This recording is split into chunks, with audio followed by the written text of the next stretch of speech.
বড়া দিলাম আর এই বুট দিলাম, তারপর কিছু সালাদ আগের থেকে কাটা ছিল এটা দিয়ে দিলাম, তারপর সব কিছু একসাথে মিক্স করলাম। আর একটু বেগুনি দিব এটাতে, বেগুনি এখান থেকে আনলাম, কিছু বেগুনি ছিঁড়ে দিব।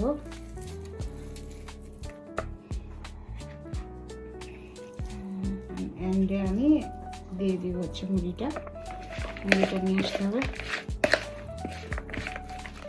একটু মুড়ি দিয়ে দিব, মুড়ি দেওয়ার পরে আর একটু দিয়ে দিব মাস্টার্ড অয়েল দিব একটু। অনেকে পিকল দেয়, বাট আমি আজকে পিকল ইউজ করতেছি না।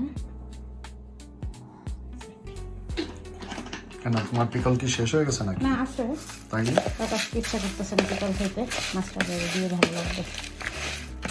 ডান। ওকে, কোরিয়ান্ডার লাগবে না? কোরিয়ান্ডার অলরেডি আছে ভিতরে, লাগবে না। সালাদ